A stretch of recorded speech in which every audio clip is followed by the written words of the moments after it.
All right. Well, good afternoon or good morning, everyone. My name is Craig Piercy. I'm the Washington representative of the American Nuclear Society, and this is the second installment of our public policy webinar series. Today, I am very pleased to have three very special guests with us. Steve Nesbit, who is the chair of the ANS Nuclear Waste Policy Task Force, here with us, who actually just testified in front of the Senate Energy and Natural Resources Committee. To my left, I have Paul Dickman, who chairman of the ANS Government Relations Committee and all-around graybeard of things nuclear. And then Rod McCullum, who is the senior director of decommissioning and used fuel for the Nuclear Energy Institute. So, Rod, I would be a graybeard, but I don't have a beard. Well, there you go. But if it grew, then you'd have it. So we're here today because we had a hearing in the Senate Energy and Natural Resources Committee this morning on S1234, the Nuclear Waste Administration Act. This bill is sponsored by Senator Lisa Murkowski, co-sponsored by Senators Lamar Alexander and Dianne Feinstein. And so it was a very, I'd say, interesting hearing with a fair amount of heat along with the light, and we can talk about exactly how much there was of each. But in the meantime, Steve, I'm going to turn to you. How did it feel out there this morning? Well, it was a long couple of hours there. I think there was a lot of good discussion. I would say that for those of you, depending on how closely you follow this issue, you may be aware this is actually the third of three hearings that have been held this year on authorization matters related to nuclear waste. And so that kind of tells you that Congress at least has an interest in addressing this important issue. Whether they're going to be effective at doing so is another question. So Craig and John did a really good job, Craig Piercy and John Starkey with the ANS DC office of working with the staff of the Senate Energy and Natural Resources Committee to get an ANS voice at the hearing. So I got to be the voice here. The other folks that were testifying today about the Nuclear Waste Administration Act, which has been introduced as potential legislation, were John Wagner, who many of you know, prominent ANS and also Associate Lab Director at Idaho National Lab, Jeff Fettis from the Natural Resources Defense Council, Maria Korsnick, who is the head of NEI, and me, and then Wayne Norton, who is the head of the company that manages 3 shutdown reactor sites in the Northeast.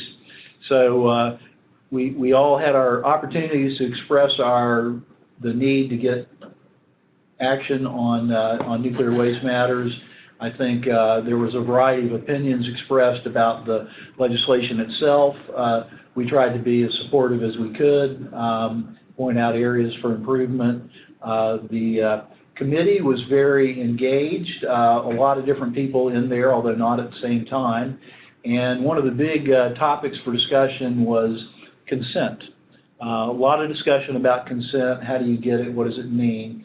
Because at the root of this legislation is the idea of using consent-based siting coming out of Blue Ribbon Commission recommendations from a few years ago for repository and for consolidated interim storage facilities.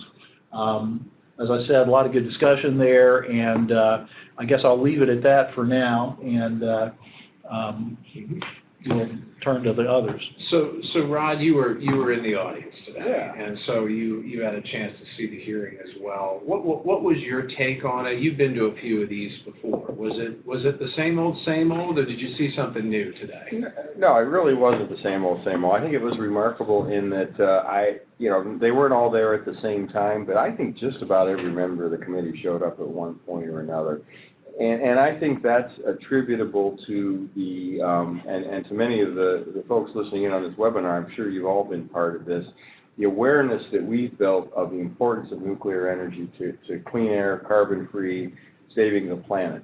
And so there's senators who might have otherwise ignored a nuclear waste hearing were engaged. Our NEI CEO, Maria Korsnick, started out by talking about what had changed since 2013 when this committee last introduced its bill.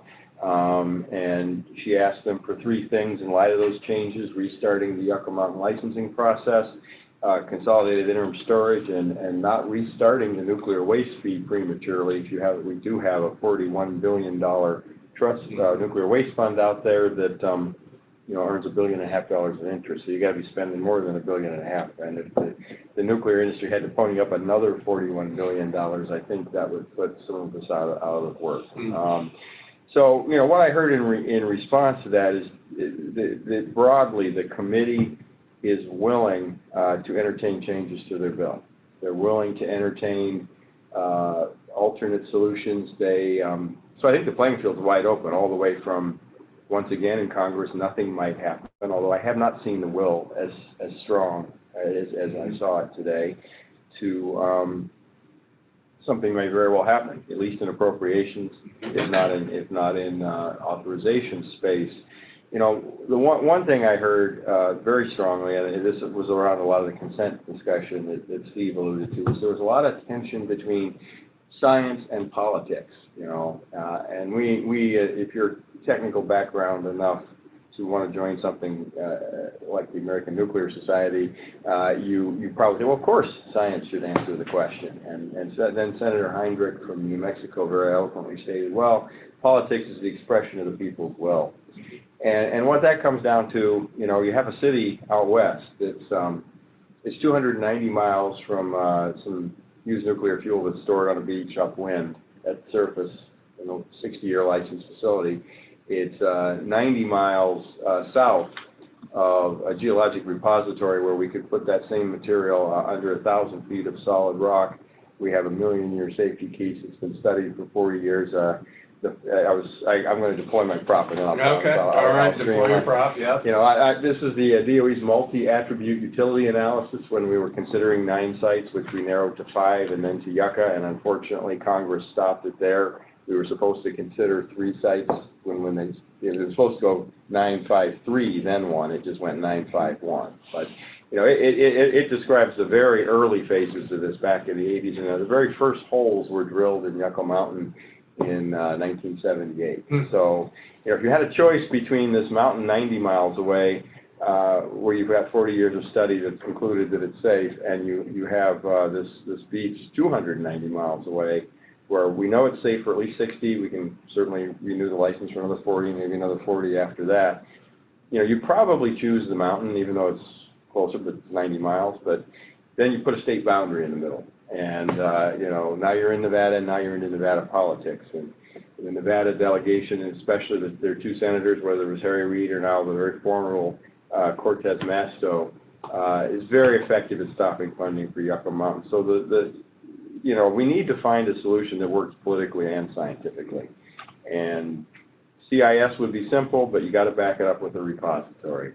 If you back it up with Yucca, you've got to restart the licensing process, and now something that should be simple becomes complicated. So I think the field's wide open, and I look forward to seeing if something happens. Yeah, no, I think I sense the same. I mean, I'm an optimist by nature, but I sense that there was a little bit of an opening to begin to consider legislation and consider changes, and not everyone is backed up into their corner on their particular issue. Now, Paul, you flew in from China last night, and besides the fact that your arms are very tired, you did not get a chance to see the hearing this morning, but it was standing room only. Yeah, well, and that was a good thing. Right? It was sold out. People got turned away at the door. Yeah. I did. But you did.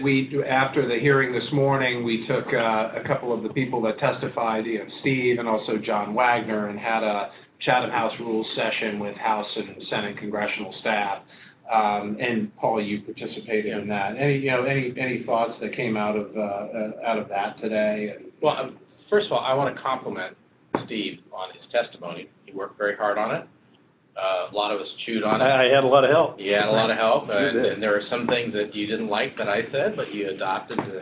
So the point being is that Steve represented the society very, very well.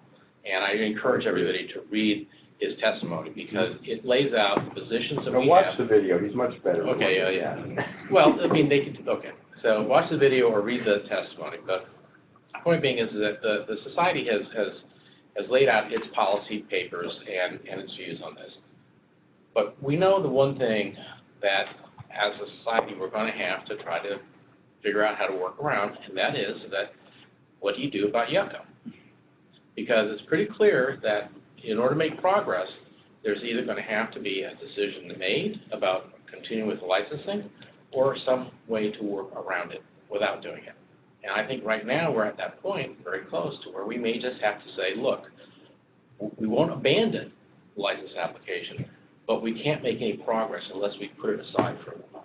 And I think that's one of the options we're going to have to face as a society. So, Steve, you had a conversation about the Yucca Mountain licensing process with Senator Cortez Masto, which I thought was a very good, lively exchange, and I thought you very well defended the need to continue that licensing process, even if Yucca is not chosen as a final operational repository. Talk us through a little bit about what you were thinking and how that conversation went. Yeah, so I will point out that for those of you who have not seen her in action, Senator Cortez Masto is a very effective, very engaged, and very adamant in her position that Nevada doesn't want to have anything to do with Yucca Mountain, and they want the program shut down. So the position that I tried to carry forward in the discussion was that we've invested $15 billion of scientific investigation, regulatory work, et cetera, into determining whether Yucca Mountains can meet the safety and environmental regulations and would be a safe place to dispose of nuclear waste, and that we're really not that far from getting a final answer by going through the adjudicatory process, and we ought to go ahead and finish that job. So even if we don't build a repository at Yucca Mountain, ultimately, if the final answer is no, we don't have sufficient confidence that we meet our safety requirements, et cetera, or it's just politically untenable, we're still going to learn a lot if we go forward and complete the process. We'll learn a lot about how do you license a geologic repository in an open system, NRC regulated environment like we have here. We'll learn a lot to inform what do we need to do to change the regulations so that they work better in a licensing proceeding. And I think the last point is that I think the American people, having invested this much money, are kind of owed an answer. So that was sort of the tack that I took. I do think there's value in finishing the job, but I'm not sure that there is the political will to do that. For those of you who aren't that familiar maybe with the issue, the year-to-year appropriations funds the licensing review, and there has been no year-to-year appropriations for the waste program since fiscal year 2011, and it's not clear that there's going to be any this year. So at some point, as Paul alluded to, we've got to figure out what's the next step.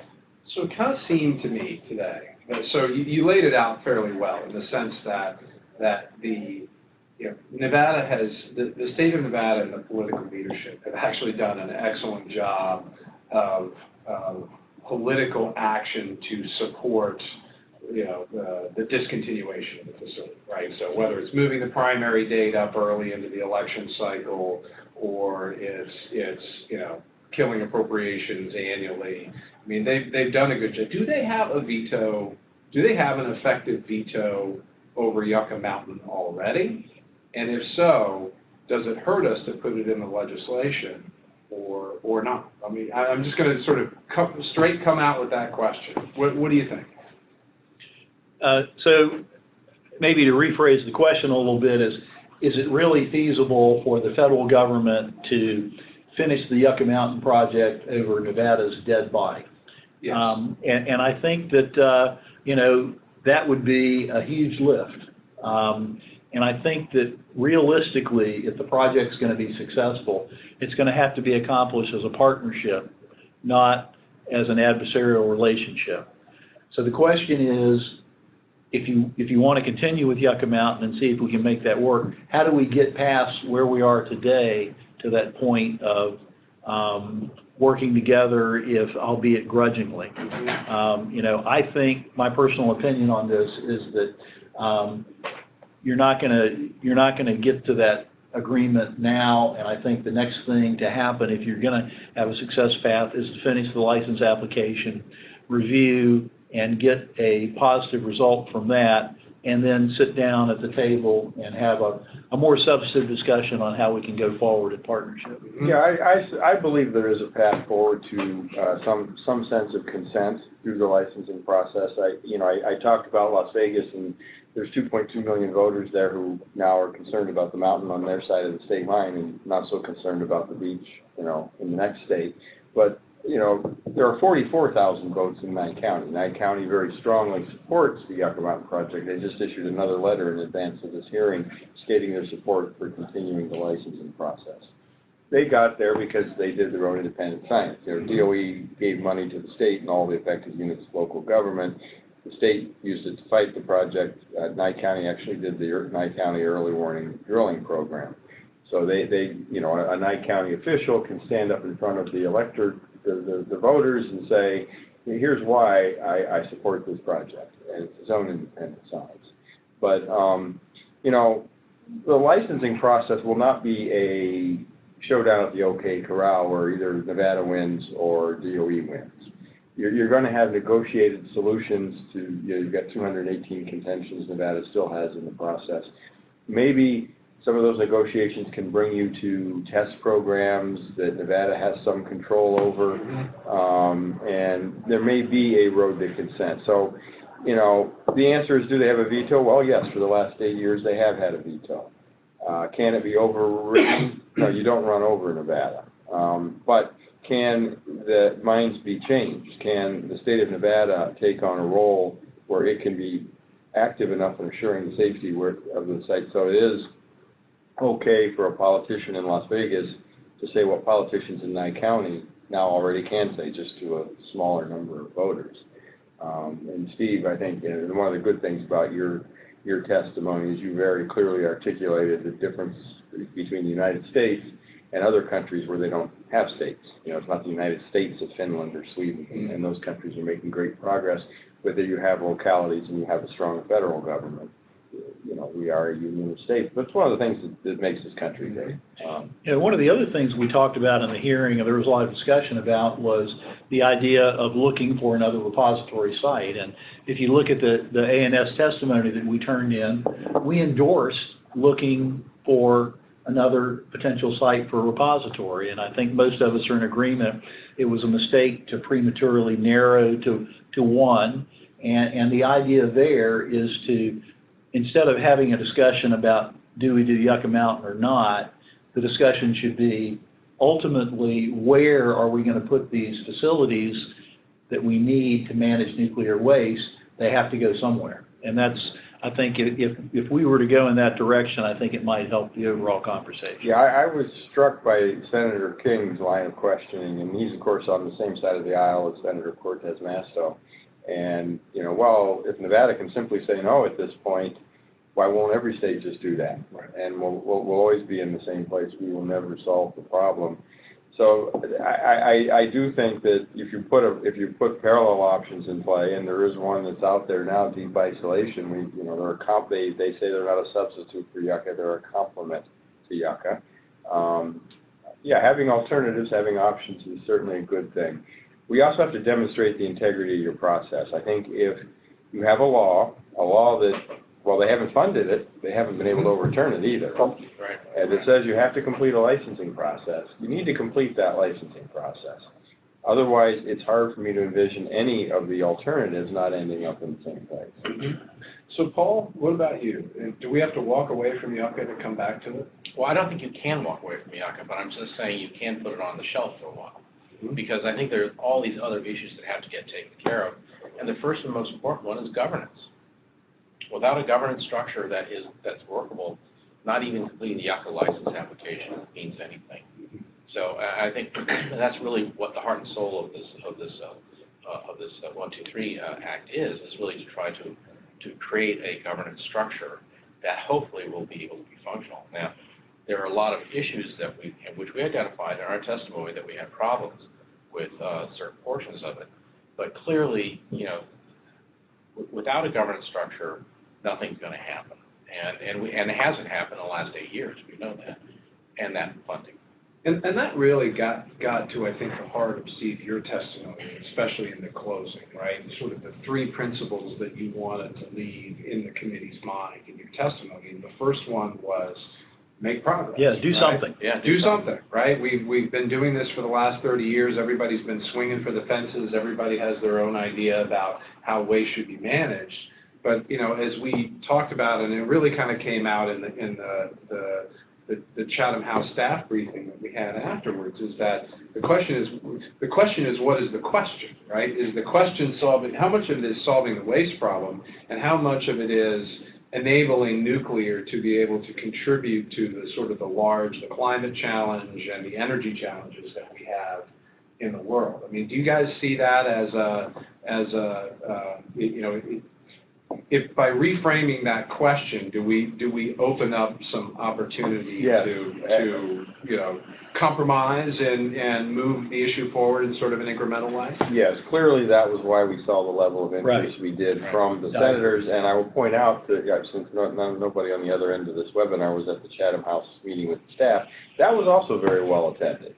I think, you know, everybody went around the room and said who their boss was, and all the senators, most of the senators who were in the hearing were represented in the Chatham House briefing as well. So clearly, interest in this issue will, and it was in Maria's testimony as well, interest in solving the waste problem will improve the more we link this to a climate change solution. And I think if the hearing accomplishes nothing else, if Senate Bill 1234, which I think is so clever, that's got to be easy to pass, right? If it never leaves the committee, I think this day will be notable for having accomplished that, for having made solving this problem part of the larger climate conversation. So let's talk about, you know, incremental steps, first steps, and it seems like the creation of an organization is the logical first step, and probably can be, to a certain extent, accomplished without touching all the other hot wires in this issue that surround us, right? So Steve, why don't you talk a little bit about your testimony, and then Rod and Paul, let's talk about what that organization looks like, and some of the things the push and pull between. Is it a government organization? Does it have the imprimatur of the federal government, or is it better to have greater independence? And can you have both? Talk a little bit about that. Yeah. So really, there's three options. The first option is what we have been doing for years, and that's the Office of Civilian Radioactive Waste Management within DOE as the entity responsible for carrying out the government's responsibilities. And then that option went away back in 2010 when the office was abolished. So there's really nobody looking after it right now. But there were clear problems with that entity within DOE with respect to trust from other organizations, political influence, et cetera. The bill S-1234 proposes setting up an independent federal agency, the Nuclear Waste Administration, that would have a number of presidential appointees atop it, and they would have freedom from those people at the top, would not be subject to the civil service requirements, and could be paid actually up to the level of the TVA executives, which is quite high, millions of dollars a year. So you could get some pretty high-powered people in there. And they would be responsible. This would be an independent agency, so they would be responsible theoretically to the president. There's some issues with that, not the least of which is, are you going to be able to get people in those positions who are truly qualified for that at the pay rate, at the very high pay rate, or are you going to get people who are seen as going to do the political bidding of whoever's doing the nominating or the confirming? Are you really going to get a great manager, or what are you going to have? But that is a different approach, and then the approach that a number of organizations have espoused over the years is setting up a private or a public corporation, kind of like TVA, where you would have a board of directors that's nominated by the president, confirmed by the Senate, and they would select the executives, the management team, the people who actually carry out the work.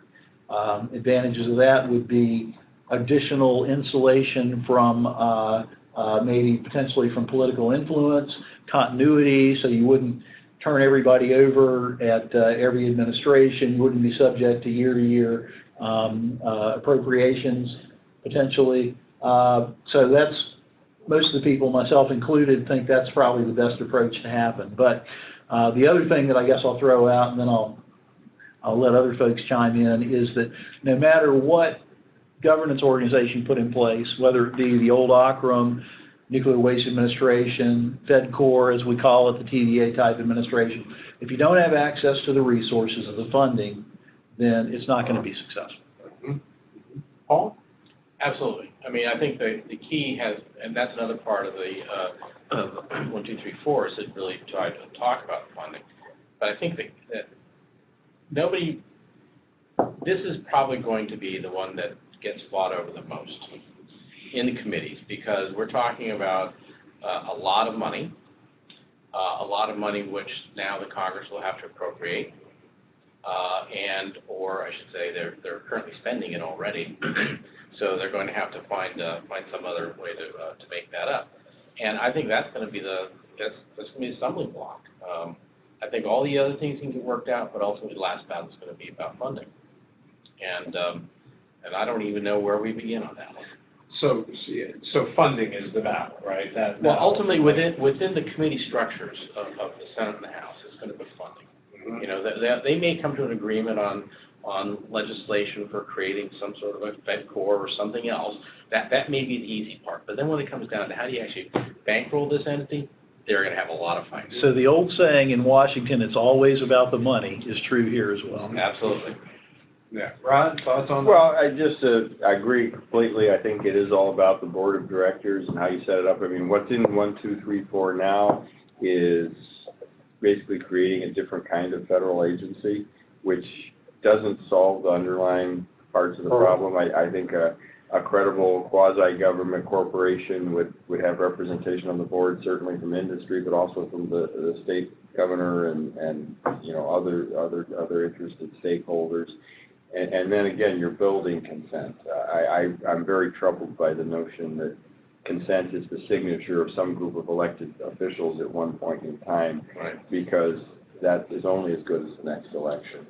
And we've been plagued by only as good as the next electionism in this project. You know, we've been set back by whipsaw changes in direction. I will say that, you know, in terms of restarting the licensing process, that's more likely to happen, the Yucca Mountain licensing process, with a small appropriation that barely gets you started. I mean, will you get authorizing legislation as a result of this, or will you get some small appropriation at the end of the process through some amendment, or, you know, that was tried in the House and failed? But if you do that, well, you're stuck with DOE for at least the very first steps of the licensing process. And I think we should think about how do we make that work, you know, because that may be, ultimately, I would like to see a better organization. That is one of NEI's principles, is funding and organization reform. But we may have to start with the government we have. Mm-hmm. So, but in the case of licensing activities for Yucca Mountain, is that something that, you know, does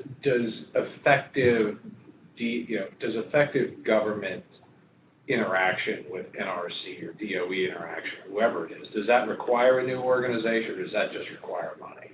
I think effective interaction with the NRC can be accomplished with just money. I don't think there'll be enough early on. I think effective negotiation, because I talked earlier about the licensing process really being a negotiation with the state government, especially when you start to talk about how do you configure the board. I think to get to the end of it, you probably do need something. I also worry about, you know, interim storage. We have 2 private initiatives out there, the Holtec project in New Mexico and the Interim Storage Partners project in Texas.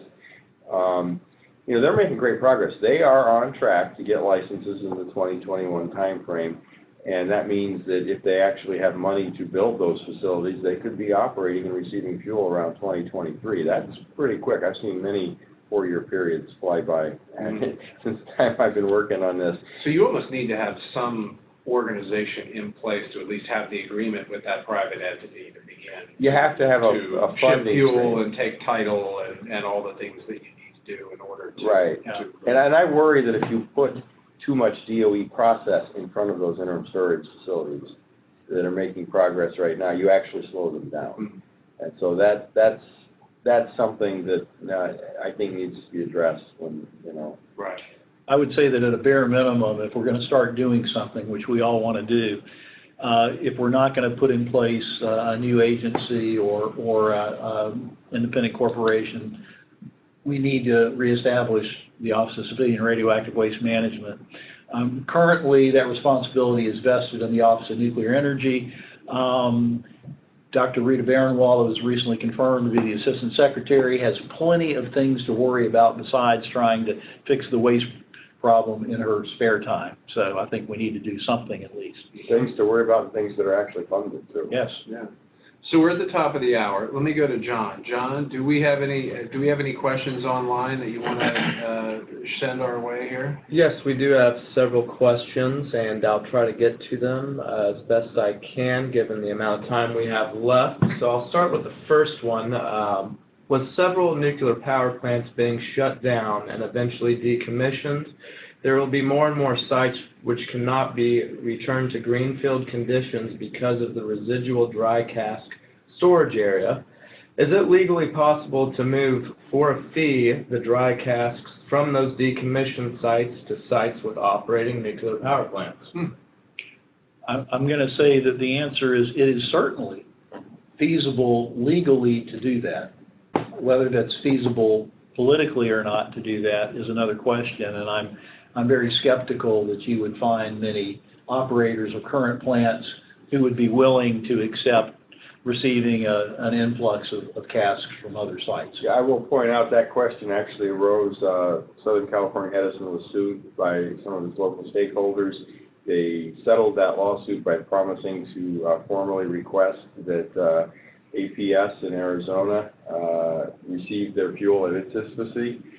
They did make that request in writing, and it was denied in writing. Very quickly, I think. So we have only one test case. That's not I don't know that's a statistically significant data set there, but it is legally possible. Well, I think there's a broader issue though, if you don't mind, and that is that who pays? Right. Because the federal government will not pay for that to happen. No, nor do you want it to. Yeah. You don't want government titled fuel at a commercial site. Well, the point being is that if you're going to move from one side to the other, what the government says is, no, if you do that, then you do it on your own nickel, because they're not going to pay for it. And So it's probably not a practical so it's not, alternative. so why would any utility spend the tens of millions of dollars moving fuel when they can just basically leave it on site and get paid by the government to store it there? But I think it's a good opening to the second point of your conclusion of your testimony, Steve, which is you have to combine the notions of consent and benefit, right? So communities aren't going to do this out of the goodness of their heart, right? They're going to see an economic opportunity here to host facilities, potentially a laboratory, and so. I mean, how closely do you tie those sorts of benefits? I mean, do you actually tie a check onto the side of every dry cask that's there, and wherever that dry cask lands, the community and in some part of the state cash a check? Talk a little bit about the benefit side of it. Well, I think that's a very important point, and we need to, if you look at it, generally people in the vicinity of nuclear facilities are supportive of those facilities because they get immediate benefits from taxation, employment, et cetera. But the further you get from that, the immediate benefits are not so great. So I think there needs to be a broad conversation about what goes with the shipping casks in or whatever you're going to do in terms of, one option is economic incentives, money. A lot of money has been collected to the Nuclear Waste Fund. It's there for a lot of purposes, and it could be an incentive as well. But there's also, the federal government has an immense number of things it can do in terms of infrastructure, in terms of land, in terms of education, et cetera. So I don't think we've really had that broad conversation, and I think that's what's going to happen if we're going to be successful with some kind of consolidated storage facility, et cetera. Yeah, the state of Nevada would like to build a north-south interstate highway. They call it Interstate 11 up the spine of the state. They built 10 miles of it so far. There's a lot more miles to go, things like that. But I think any benefits have to also be tied to, again, the state has to have a meaningful role in overseeing the project, because you can't just throw money at this problem. Even though you have $41 billion. Right. But you have to, there has to be benefits in two forms, and the other one has to be the state's role. Yeah. Well, no, I would say that clearly the example of where that has worked in the past was the WIPP project in New Mexico, where there was a state role that was given to them by DOE, actually through the permitting process, hazardous waste permit that they have. And obviously there was a benefits effort to improve the infrastructure needed to support the operations. That included highways and other things like that. So it wasn't really cash, it was a recognition that you have these infrastructure projects that you need to use to support the project, which also have to leave some benefit. And that's ultimately what has to be the discussion. And that, by the way, came with the land withdrawal bill. Right. And that's the key part. So even after the WIPP was demonstrated that you could do these things, it was the permitting process was complete. It was ultimately the land withdrawal bill, which was, by the way, approved by Congress. And there is, you are going to need a similar land withdrawal bill for Yucca Mountain. Or any repository. Or any repository, yeah, and any permanent solution. And that was part of the House bill that passed last year. And so there's an opportunity in land withdrawal. Yeah. Absolutely. John, what else do we have? All right, next question. Senator Catherine Cortez Masto said she would provide recommendations for amendments to the bill section 507. This is probably a good question for Steve to start off on. What are your thoughts on the bill section 507 text and Senator Cortez Masto's recommendations and comments? Well, unfortunately, I haven't memorized the bill. I don't have it in front of me, and I don't remember what specifically Section 507 was about. However, I'm going to speculate that it has to do with the consent process. It does. And you know, what Senator Masto eloquently argued for was, she said, well, we want the same rights in terms of consent as all the other states have for these other facilities you're talking about potentially siting, whether it be a repository or a consolidated storage facility. And, you know, that's their argument. You know, the counter argument is, you know, the current law provides for a process. It provided you with an opportunity to have a differing opinion and object to having a repository. We went through the process. Your objection was overridden, so we need to continue following what the Steve's law. referring to was in 2002, when Congress, as provided in the Nuclear Waste Policy Act, overrode the governor. The governor of Nevada did have a veto in the act. He exercised his veto. The act allowed for Congress to override it, which they did. What essentially I think Senator Cortez Masto is looking for is a second veto opportunity. Right. And I'm not sure she was thinking that would have an override provision. No, I think she was thinking it would. You know, it's kind of interesting to draw a parallel between that and those of us who run nuclear, have been involved in running nuclear power plants. One way of looking at it is you've got a licensing basis for the plant, which is based on what the rules were when you licensed the plant. And if somebody else comes along and licenses a plant later on, they have a licensing basis, and it may be different from what yours was. So essentially what Senator Masto is asking for is she wants the same licensing basis as what they're talking about for new facilities that might be cited in the future. And what others are saying is, well, you know, that the rules are the rules, and we need to follow them. John, what else? Next question's a good one. This member appreciates bringing up the scientific versus political aspects and mentioning politics being viewed as the will of the people rather than representation of the people's best interest. Is there a possibility of swaying the will of the people to align with the science supporting the repository, considering the decades that this issue has been used as a political platform within Nevada? I think there is, and I think that is what the licensing process would have to accomplish. I think that's why interim storage is so valuable, but if you don't have a repository underway in a meaningful way, it becomes tricky to do interim storage. And it's how Nye County got to consent, you know, with their independent research program. I think in the licensing process, you can negotiate for things that address Nevada's concerns in meaningful ways, in addition to benefits negotiations. But it's a long, slow process, and you can't presume the outcome when you start. So we need to think about alternatives too, because it will not have, the public won't even engage if you presume the outcome from the start. I think that's what everybody's afraid of right now. The restarting the licensing process is the same thing as putting the silver shovels in the ground. Yep. I think as scientists and engineers, we have an obligation to inform folks about the real risks and consequences of what we're doing or what we're proposing to do. Sometimes we get preachy with folks because we know more than they do about the subject, so we're just going to keep telling them what we think until they agree with us, and I don't think that's a success path for engaging the public. But I think we have to keep at it and see what we can do.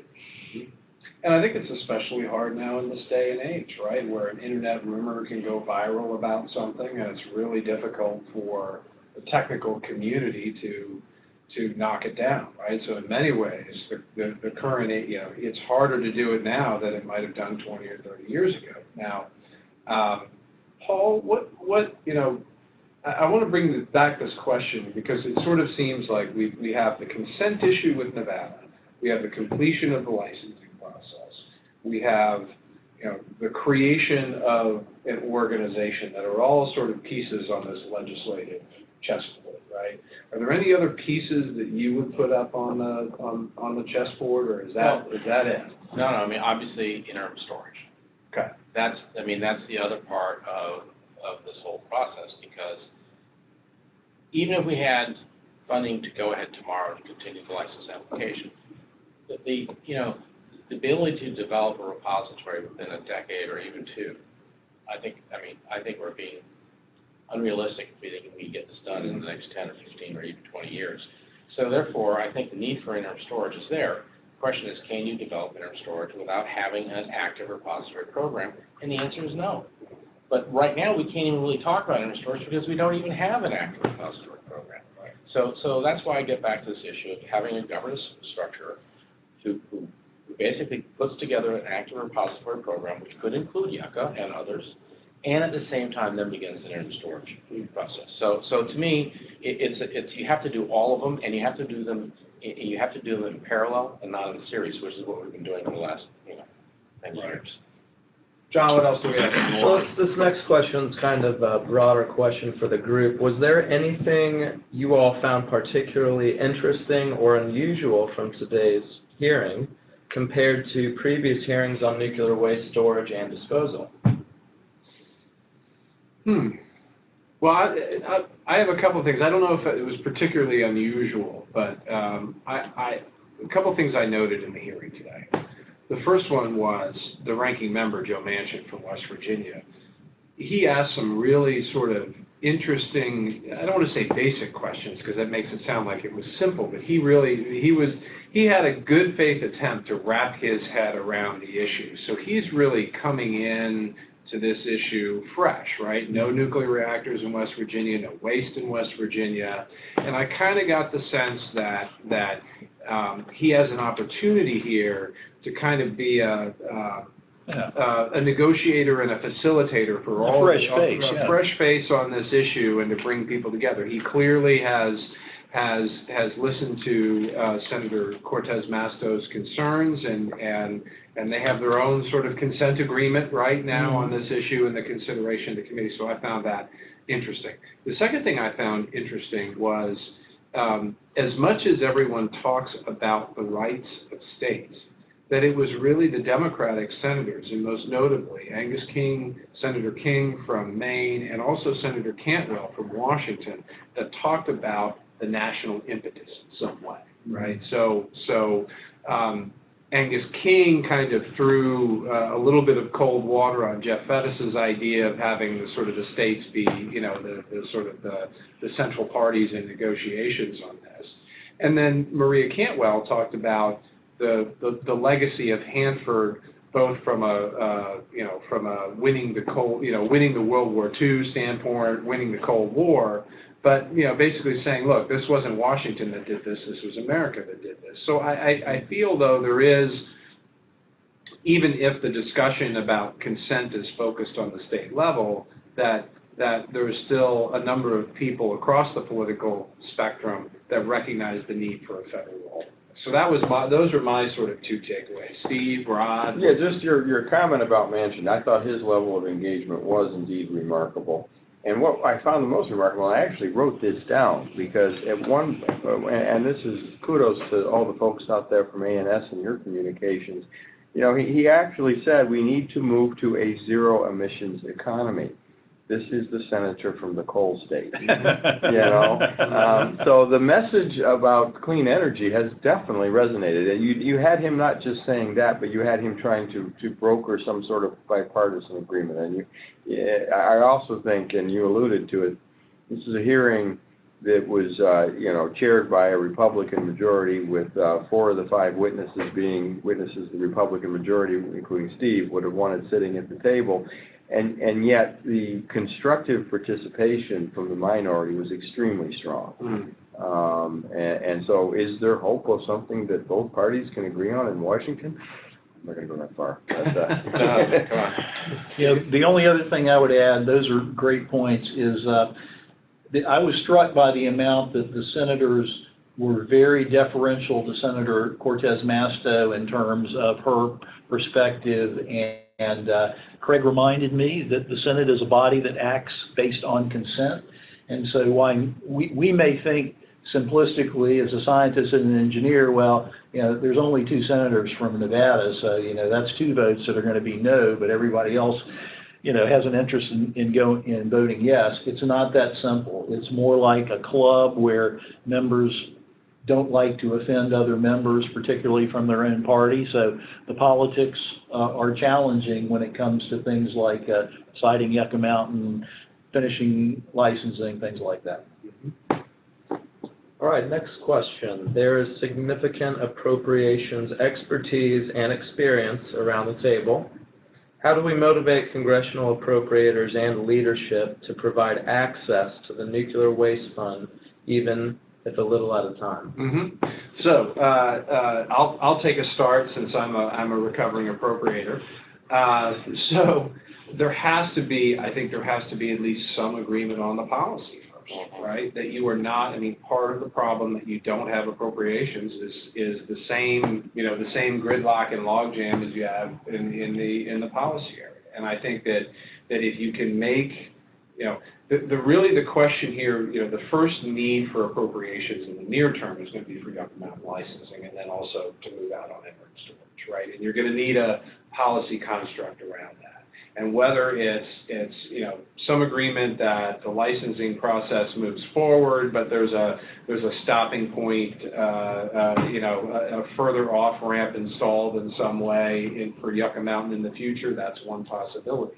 The longer issue is the issue of the Unified Budget Act of, I think, 1965, where even though we have $41 billion in a trust fund, every dollar that comes out of that trust fund it must be appropriated and must be counted against spending and deficits, right? So it is not off budget in the way that some other trust funds are. And in order to get it off budget, you know, any legislation to do that would have a very large score, right? So there are ways of going about it. You know, there's a scoring window of roughly 10 years where you may be able to structure it in such a way that the big spending comes outside that scoring window. But the scorekeepers are usually wise to that. And the scorekeepers are wise to that.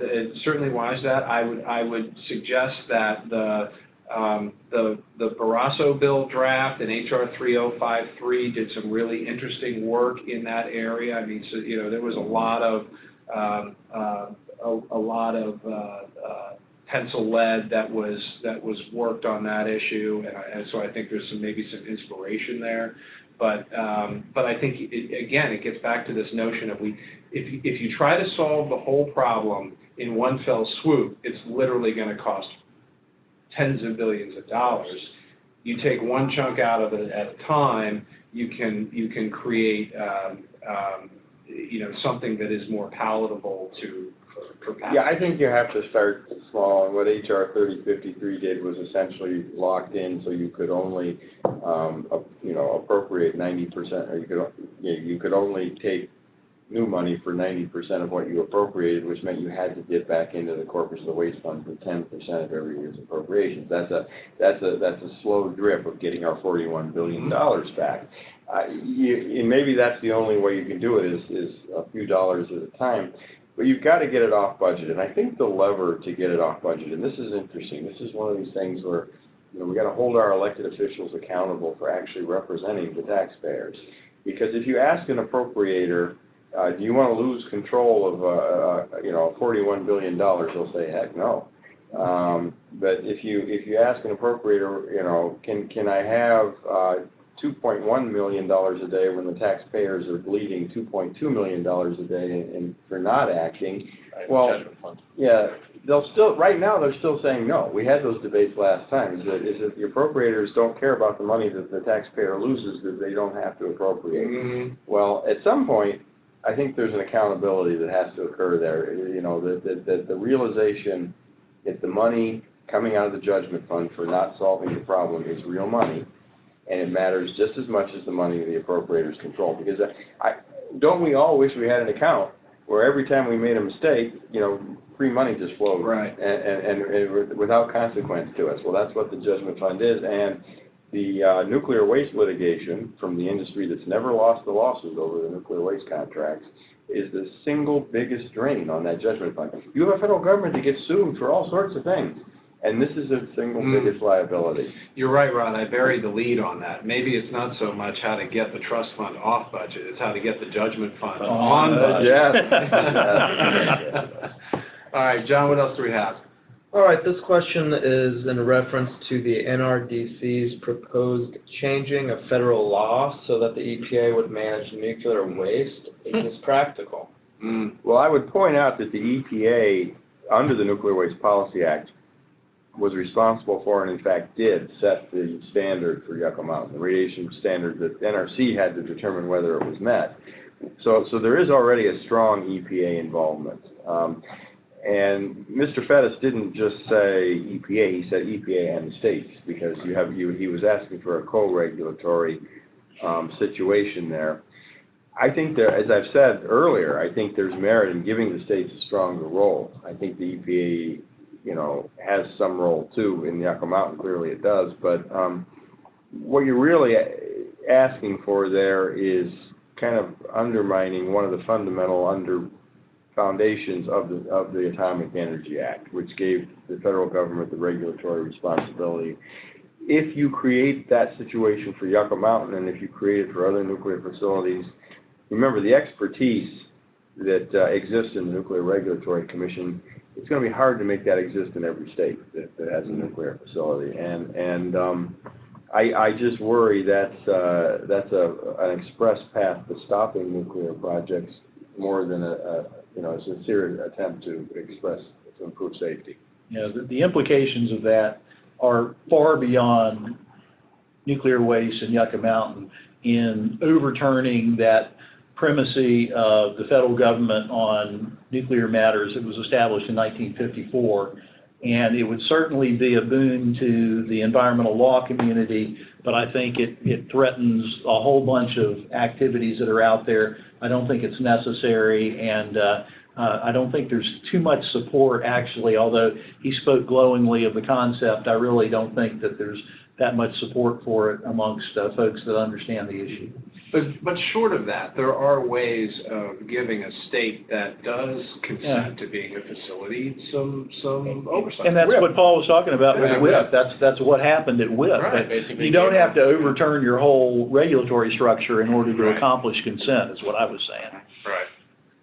John, what else do we have? All right, next question. Do you all think Murkowski's S1234 bill is likely to pass?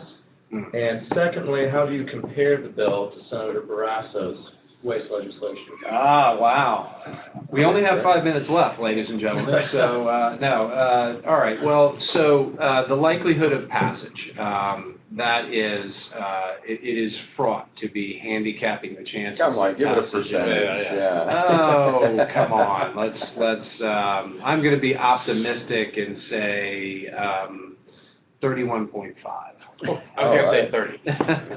So we have consensus amongst the experts. Yeah. Well, No, the look. problem is, they don't have much time left in this Congress to really do much. Right? No, I think this bill is a conversation starter, and where that conversation leads is pretty wide open, but the level of interest is there. So whether it simply leads to an appropriations compromise, I think, the legislation that Barrasso introduced is essentially the same legislation the House passed last year. Yeah. And, we could have a tutorial on partisan politics as to why the Senate couldn't move last year when they had a Republican senator, and they can now when they don't. But, anyway, so I think industry would be very strongly supportive of the Barrasso bill, and I think we were very pleased with the language we heard from Murkowski and basically every member of that committee today about their willingness to update the bill that 1, 2, 3, 4 is essentially unchanged from 2013. And a lot has happened. We've got the private initiatives underway. We got the SER and the EIS for Yucca, and we had the court decision on the fee.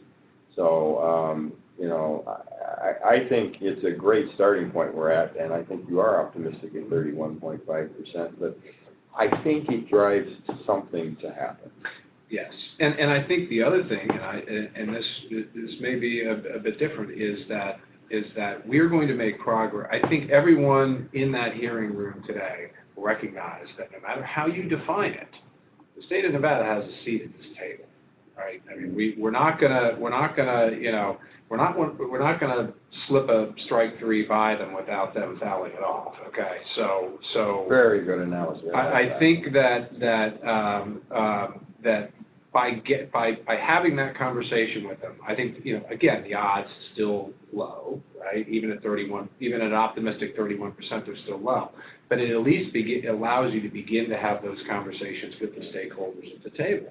And maybe there's a way of Steve, the one thing I want to give you, the credit for, at the end of the hearing, when you defended the need and the value to continue the Yucca Mountain licensing process, even if Yucca Mountain never opens as a repository, and you stuck to that. That was, I think that was important, right? Because, beyond the pluses or minuses of Yucca Mountain, you got to finish the process, right? Even if you never open. So that's I think anyhow. I'm not optimistic, but I see running room. I see room that might not have been. And we've started conversations before, but I think this one's different. I really do. I think that I don't know where it's going to lead. But I think it all goes back to the traction we've gotten with connecting nuclear energy to climate change, saving the planet. And that, I sort of want to end on that, because I think that is, we talked about it before, but that's really, if you think about a message that comes out of the hearing today, we're not just trying to solve the waste problem here, right? The reason we have to yes, waste is perfectly safe where it is now. And to your point, I'll sort of say it, Rob, the way you said it slightly differently. If you told somebody that you could take all the pollution that came out of that coal plant and stick it in a few concrete casks and put it out on a pad somewhere where it was safe, everyone would say, hallelujah, we've solved the we've solved the climate change problem, right? So we know it's safe where it is, and we know there's value there. But the goal is to enable nuclear to address these larger challenges. In order to do that, we have to solve the waste problem. And I definitely felt like you saw the budding of consensus that there is a larger issue in play here. So any closing thoughts from the group? I think that was good. Appreciate the opportunity to get together with folks remotely through the webcast. And thank you all for listening in. Stay engaged. I think you're making a difference out there. So on behalf of A&S, I want to appreciate everybody thank everybody for joining. Thank you, Steve, for all the work that you did in preparing the testimony and representing the community today. Rod, all the work that you've done behind the scenes. Paul, you too. Everybody out there, stay tuned. We'll be doing more of these in the next couple of months on other policy issues. And until then, we bid you a farewell and a good holiday weekend. Thank you.